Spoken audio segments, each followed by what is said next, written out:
آئیے آج تاریخ کے ایک انتہائی اہم اور طویل عرصے تک چھپے ہوئے راز سے پردہ اٹھاتے ہیں۔ 1953 میں ایران میں ہونے والی بغاوت، جسے تاریخ میں آپریشن ایجیکس کہا جاتا ہے۔ آج ہم اس واقعے کی حال ہی میں منظر عام پر آنے والی کلاسیفائیڈ فائلوں کو کھنگالیں گے۔ ہمارا مقصد بہت سیدھا ہے، ان تاریخی دستاویزات کی روشنی میں حقائق کو من گھڑت کہانیوں سے الگ کرنا۔ تو چلیے سیدھے موضوع کی طرف چلتے ہیں۔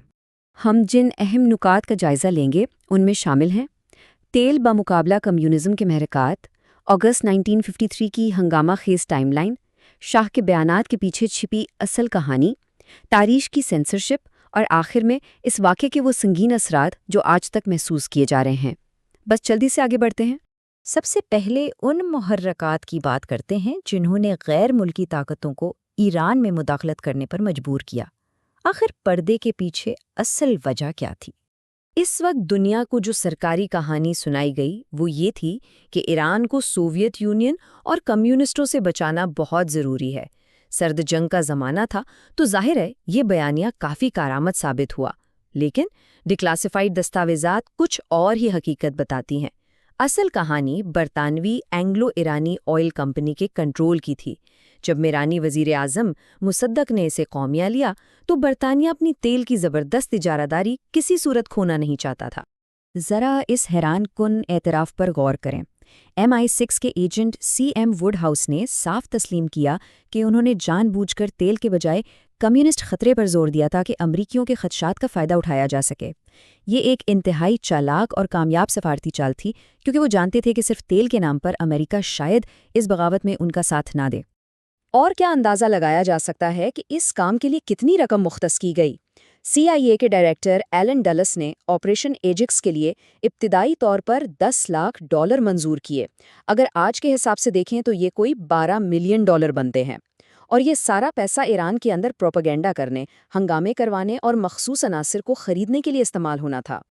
اب ذرا اگست 1953 کے ان ہنگامہ خیز دنوں کی ٹائم لائن پر نظر ڈالتے ہیں۔ یہ 4 دن کسی سنسنی خیز فلم سے کم نہیں۔ 15 اگست کو بغاوت کی پہلی کوشش بری طرح ناکام ہوتی ہے۔ اگلے ہی دن 16 اگست کو شاہ ایران گھبرا کر ملک چھوڑ دیتے ہیں۔ 18 تاریخ کو وہ روم میں پناہ لیتے ہیں اور سب کو لگتا ہے کہ گیم اوور، آپریشن ناکام۔ لیکن پھر 19 اگست کو اچانک بازی پلٹتی ہے، ہجوم سڑکوں پر نکلتا ہے، مصدق کو گرفتار کر لیا جاتا ہے اور جنرل زاہدی اقتدار سنبھال لیتے ہیں۔ یہ سب اتنی تیزی سے ہوا کہ خود منصوبہ بنانے والے بھی دنگ رہ گئے۔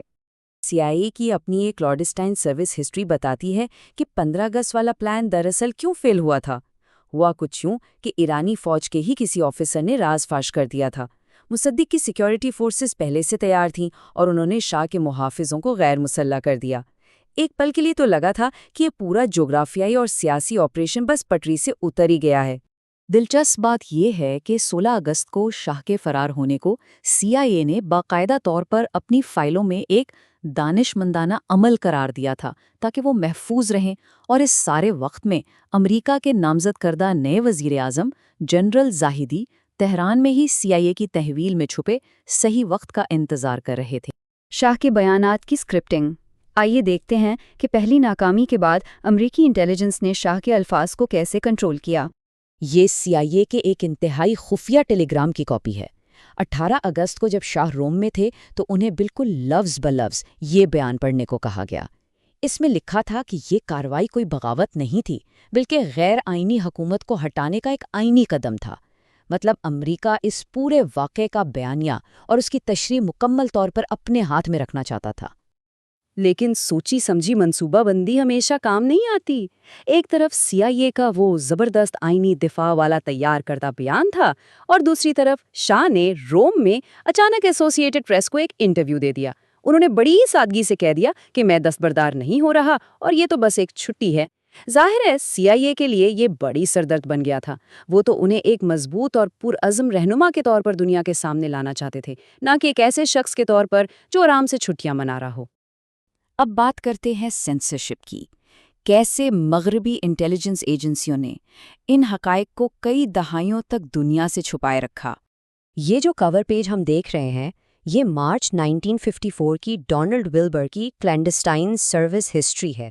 بغاوت کے فوراً بعد لکھی گئی یہ CIA کی سب سے پہلی داخلی رپورٹ تھی۔ اور اسے کئی دہائیوں تک مکمل طور پر کلاسیفائڈ اور غائب رکھا گیا۔ عام عوام کو اس کی ہوا تک نہیں لگنے دی گئی۔ تاریخ کو مٹانے کا یہ کام صرف سرکاری فائلوں تک محدود نہیں تھا۔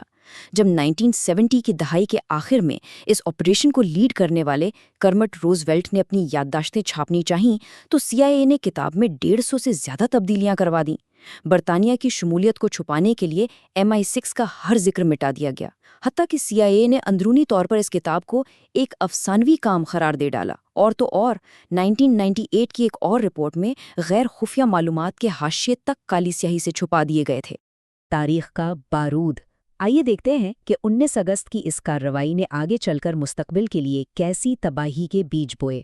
19 اگست کے ان مظاہروں کا سرکاری ریکارڈ بالکل صاف ہے۔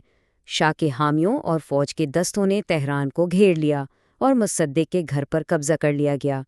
اسی ایک دن نے ایران کی مکمل خود مختاری اور جمہوریہ حکومت کی جانب اس مختصر سی پیش رفت کو ہمیشہ کے لیے ختم کر دیا۔